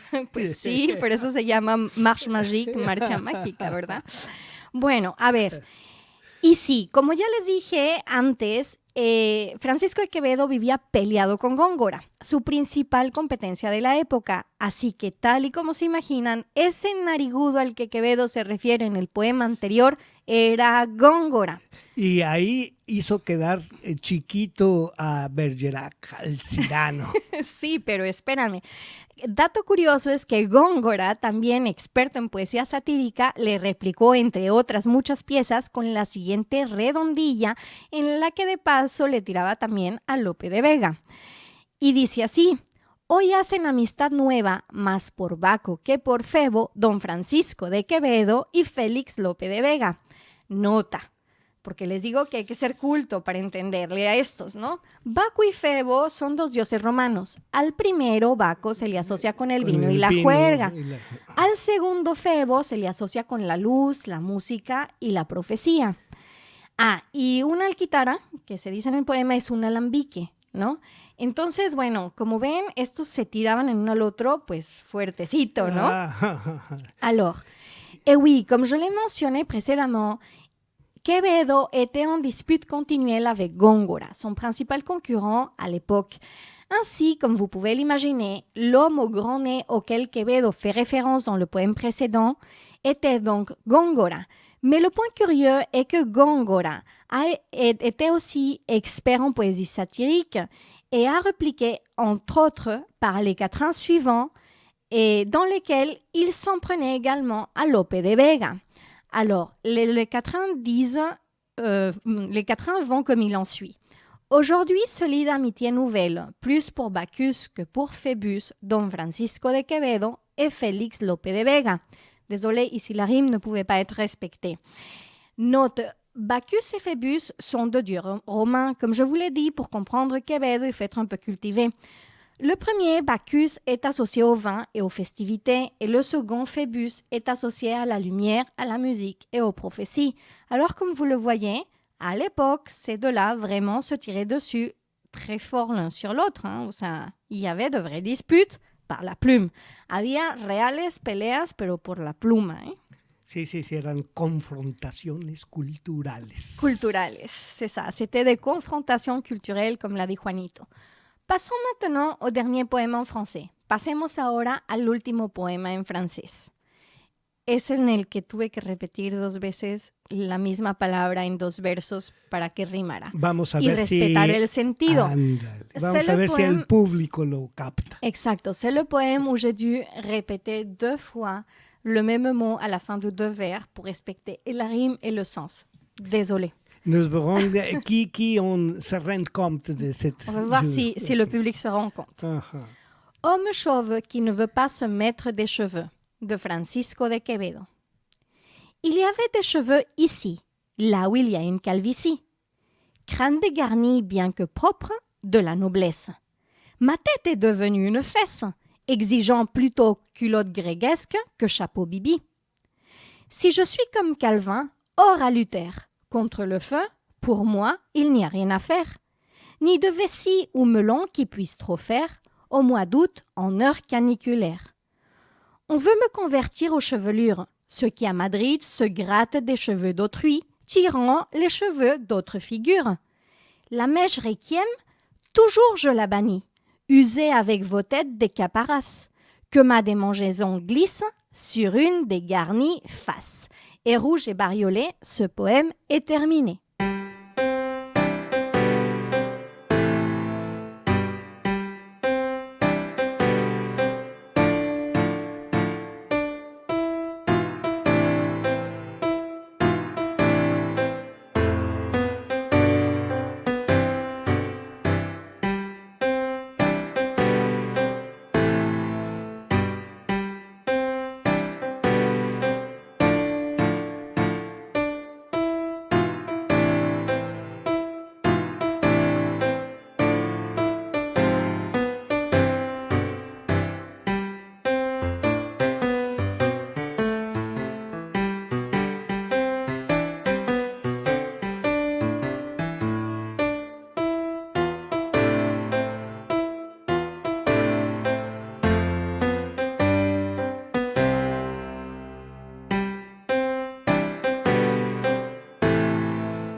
Pues comme je vous l'ai déjà dit, pour lire Quevedo, il faut être un peu cultivé. Par exemple, dans le poème précédent, il faut savoir que Calvin est mort sur le bûcher alors qu'il avait demandé à mourir guillotiné. Que les grègues ou culottes gréguesques étaient de longues culottes portées par les hommes à son époque et que l'heure caniculaire fait référence au moment le plus chaud de la journée. C'est précisément ce mot. Pour dire heure caniculaire, il y a un seul mot en espagnol. En français, il faut que j'en utilise deux. Como ven, para leer a Quevedo hay que ser mínimamente cultos, como ya les dije. Por ejemplo, en el poema anterior hay que saber que Calvin murió en la hoguera, aun cuando él había solicitado morir en la guillotina. Que los greguescos eran unos calzones largos que portaban los hombres en su época y que resistero se refiere a la hora de más calor en el día. Esta palabra es la que les digo que no existe en francés como una sola palabra. Tuve que utilizar dos, es decir, hora canicular, ¿no? Porque no existe esa palabra en francés. Y les dejo ahí, no les voy a decir cuáles fueron los dos versos donde repetí mi misma palabra. Ahí eso averígüenlos. Es una invitación para que escuchen el podcast. Exactamente. Exactamente. Di de nuevo la dirección. Voilà, je disais que je ne vais pas vous dire quels sont les deux vers où j'ai utilisé à la fin de mes mots. Je vous laisse le revoir. Juanito vous invite à le revoir sur le podcast que vous connaissez déjà. Vous pouvez le trouver comme Contes et Poèmes sur tous, soit sur Spotify, soit sur Vodio. El podcast lo pueden encontrar en Spotify o en Vodio como Cuentos y Poemas para Todos. Bien, y...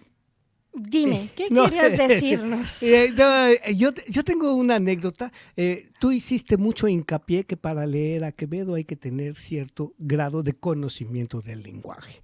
Vamos a dividirlo un poquito de la cultura, sino al conocimiento. No, pues también, porque si no sabes quién fue Calvino, no le entiendes nada lo del fuego. Bueno, sí, podemos decir que trata de algunos personajes, porque te voy a decir que en la secundaria, estoy hablando allá de 1971, 72, no más, antes, 67, 68, 69, correctamente 69, estaba en el tercer año de la secundaria, nos hablaba doña Francisca Zamorategui, nuestra profesora de matemáticas, de la poesía y los números, y precisamente mencionó a Quevedo, y en ese momento pues yo tenía una discusión con los compañeros hasta atrás, a donde nos sentábamos los escandalosos, y en cierto momento me hicieron algo y yo dije, ¿qué pedo? Esa expresión llegó a los oídos de la profesora, 60 alumnos más adelante, y me preguntó que qué había dicho. Y le dije, no, pues le estoy mencionando a mi compañero que está usted hablando de Quevedo. Y ella le impactó tanto el ingenio en ese momento que dijo, bueno, siéntate y cállate. Si no me hubiera sacado de la clase. En fait, Juanito vient de nous raconter une anecdote qu'il a eue pendant qu'il était au collège. Vulgaire. Vers 1969. Il a dit ça. En fait, où il était le cancre du cours, de tous ses cours, en fait, toujours au fond de la classe, à parler pendant que le prof était en train de parler ou d'expliquer des choses. C'était sa prof de maths qui parlait du lien entre Quevedo et les chiffres. Pourquoi les chiffres? Parce que la poésie, vous savez, les rimes, il faut les compter. Il y a des règles rythmiques. Du coup, il y a un lien direct avec les chiffres. Et du coup, la prof était en train de citer le lien entre la poésie et les chiffres en citant Quevedo. Et soudain, Juanito était en train de jouer au fond et il s'est exclamé l'équivalent de merde. En espagnol. Oui. Et là, la prof l'a interpellé et lui, il a tout de suite fait un jeu de mots où, en fait, au lieu de dire merde, le mot qu'il a utilisé pour dire la même chose disait Quevedo, en gros. Du coup, il a fait un jeu de mots très intéressant en simulant qu'il était vraiment en train de faire attention à ce que la prof disait. Et du coup, la prof lui a dit, écoute, assis-toi et tais-toi en rigolant. Voilà, son anecdote avec Quevedo, son plus gros lien avec Quevedo. Esa fue la más gran relación con Quevedo que pudiste tener. Bueno, ha llegado el momento de despedirse, hoy con una frase de Quevedo muy apta para las actualidades, que me encanta, por cierto. Cuando decimos que todo tiempo pasado fue mejor, condenamos el futuro sin conocerlo. L'heure est venue de se dire au revoir aujourd'hui avec une phrase de Quevedo très pertinente pour les actualités et que j'adore, vraiment. Quand on dit que le passé était meilleur, on condamne l'avenir sans le connaître. Y ahora sí, hasta la próxima, a la prochaine. Esperen. Sí, ya, sí, Juanito, la tiene una intriga. sorpresa. Ahí va. La sorpresa. Esperen, un anuncio. Como parte del año de Brasil en Francia, TV5 Monde presenta un documental excepcional dedicado a varias importantes ciudades brasileñas. Les recomiendo encarecidamente que lo vean.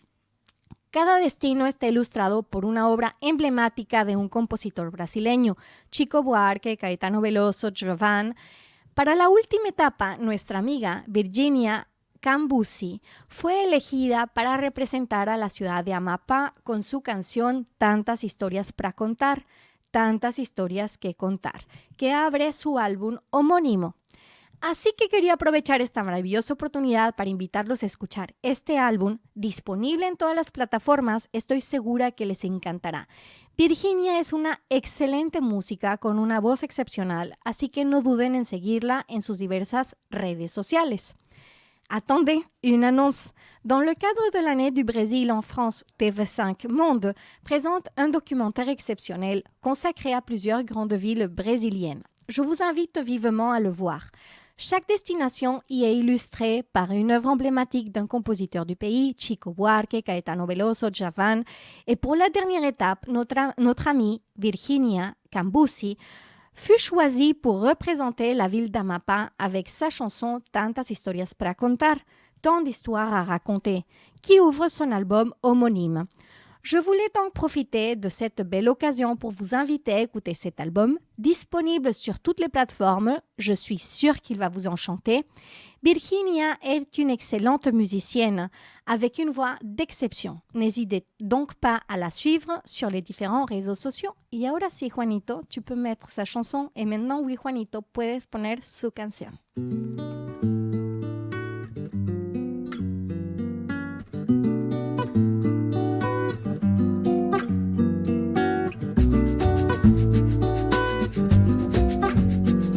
As histórias não são sempre as mesmas, mas se repetem na alegria ou na dor.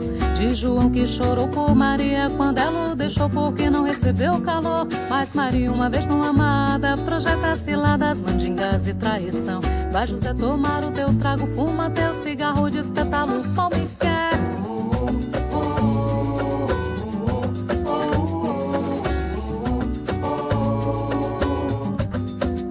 Tantas histórias pra contar.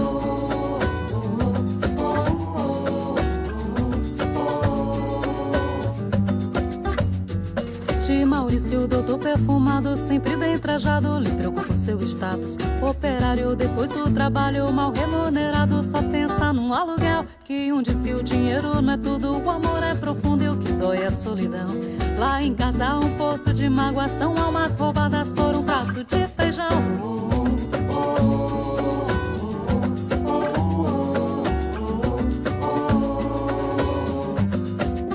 Tantas histórias pra contar.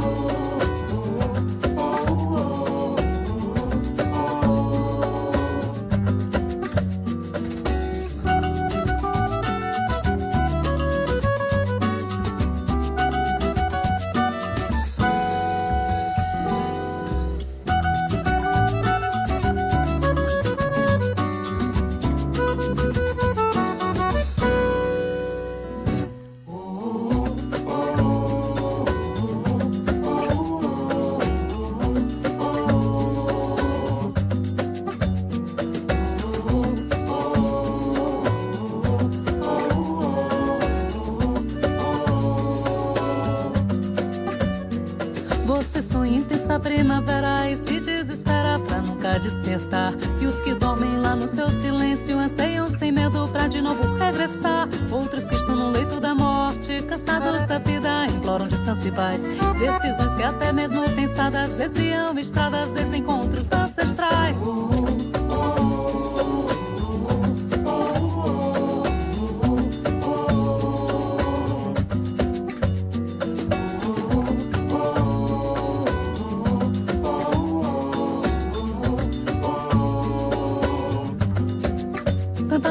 histórias pra contar.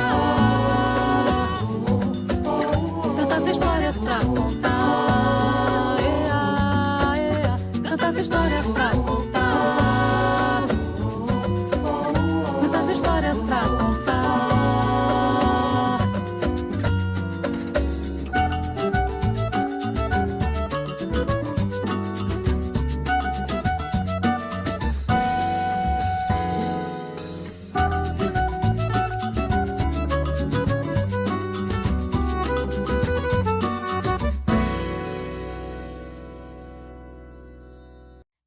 Aplauso, ¿no? Porque la verdad tiene una voz maravillosa, es súper dulce, la verdad. Si no pongas, después de haber escuchado real talento musical, la marcha, por favor. Qué barbaridad. No, bueno, estaba yo diciendo que la verdad, Virginia merece un aplauso, de verdad, síganla, tiene una voz súper dulce, maravillosa, su trabajo musical tiene muchísima calidad. Tengo grandes amigos músicos que me han hablado sumamente bien de su talento musical, como una súper música. Muy posiblemente va a venir pronto con nosotros aquí, en vivo. Ella vive acá en París, entonces síganla, vayan a los conciertos que ella tenga, de verdad se le van a pasar súper bien. Alors, je demandais un gros applaudissement pour Virginia, je le répète. Juanito, por favor, colaborando con las palmas, gracias. En fait, elle a vraiment une voix merveilleuse, extrêmement douce. Son talent musical est immense. J'ai plusieurs amis musiciens qui m'ont toujours dit que des merveilles par rapport à son travail musical. C'est une immense musicienne. N'hésitez pas à la suivre dans ses réseaux sociaux. Si vous voyez qu'elle a des concerts, assistez. Vous allez passer un excellent moment. Nous, on va l'inviter à venir ici chez nous. Elle habite à Paris, du coup, vous l'aurez bientôt ici. On va lui faire une petite interview. Le haremos una pequeña entrevista, pero síganla, suivez-la.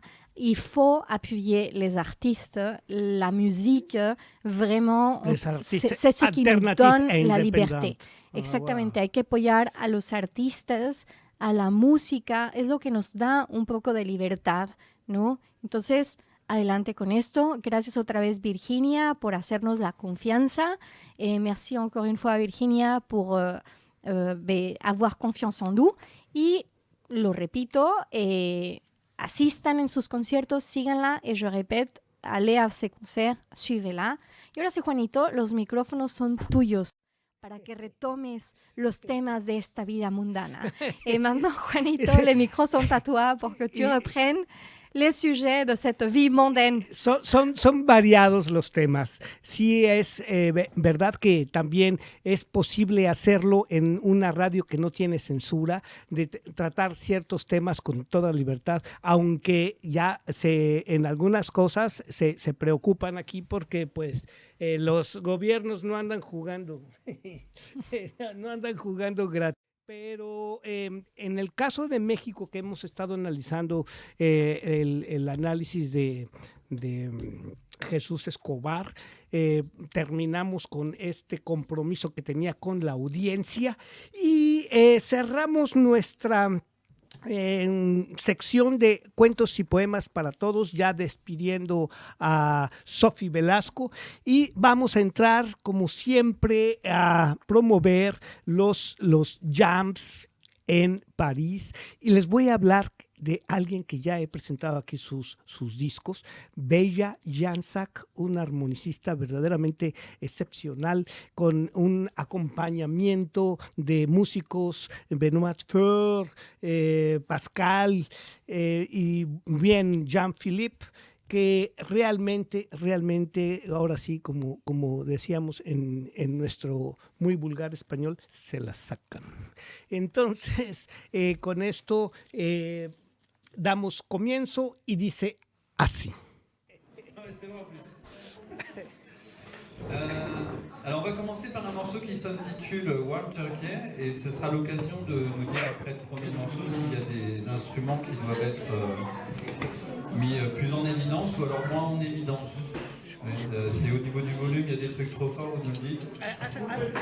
C'est des trucs ouais, t'as vu quand c'est fort. Hein. C'est des trucs pas assez forts, bah, vous le dites aussi. Voilà. Un. C'est pas une petite résonance. Et...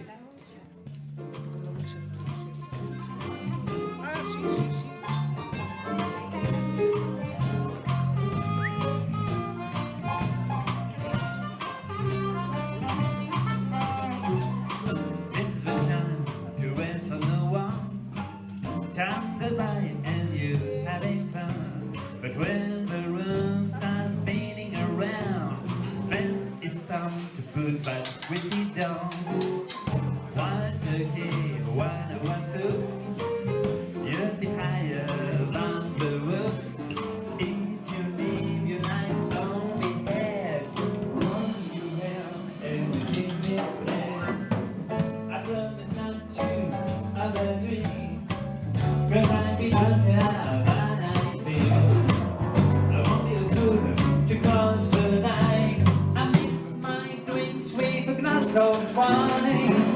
If you think that you're a Superman, and you know you're far out there, you ain't that, drinking by away by whiskey bird on your back. One to get one up, you'll be higher on the roof. If you leave your knife on the hedge, once you have everything is played.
Other dream, 'cause I be done cast my knife in. I won't be a fool to cross the line. I mix my drink sweet with a glass of wine. If you think that you're a Superman, and in over a spot blend, you wake up drunk in your sour with a whiskey boat on your back. One turkey, one two. You'll be higher than the roof. If you leave your knife on the edge, once you have everything is dead. One turkey, one two. One turkey, one two. One turkey, one two. You'll be higher on the roof.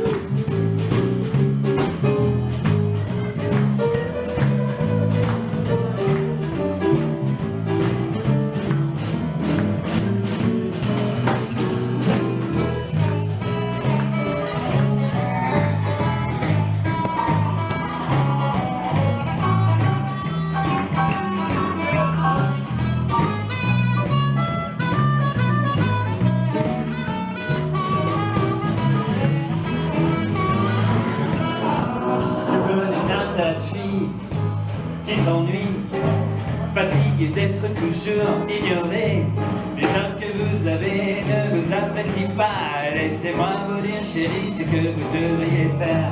Vous devez vraiment quitter ce goujat. Ne perdez pas votre temps et quittez ce gars. Pire ce mec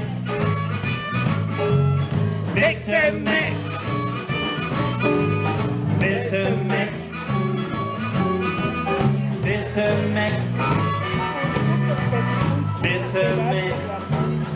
et viens avec moi.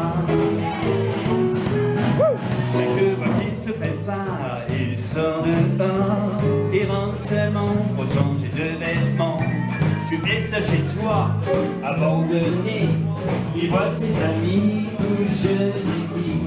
Tu te dis à toi-même encore une fois, tu devrais pas, je devrais vider des semaines, des semaines, des semaines,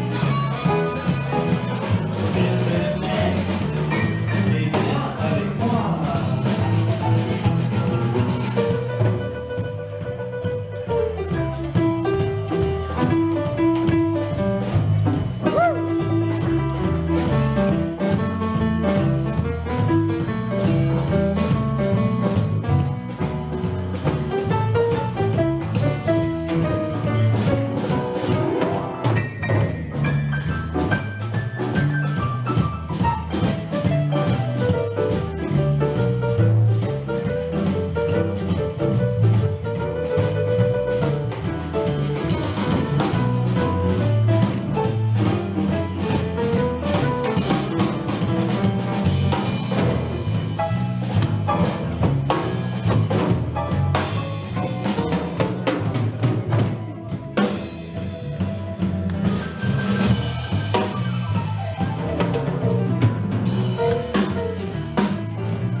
Et viens avec moi, plus fort.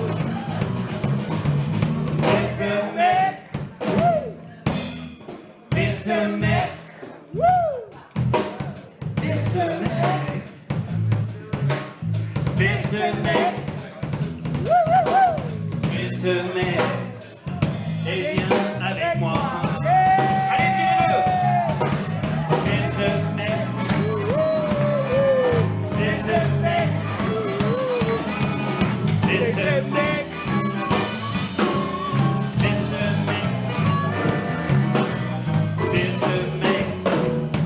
Et viens avec moi.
L'effetto letterale è fantastico.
Bueno, pues así se llevó el jam el viernes y pues realmente fue una reunión de amigos músicos. Hubo varias intervenciones y realmente acabamos de recibir un mensaje ahorita. Qué bien, se oye bien. Gracias y bueno, pues conmigo será hasta la próxima semana. La cita es en el Sunshine, un centro ahí en la Rue de Lombard, el día 12 de noviembre. Vamos a ver un concierto de Bella Jazak y pues promete una muy agradable velada. Entre tanto, aquí estamos, emisión correspondiente a este domingo 26 de octubre. No, perdón, 19 de octubre, el penúltimo domingo de este mes. Nos queda la próxima semana. Ahí se ven.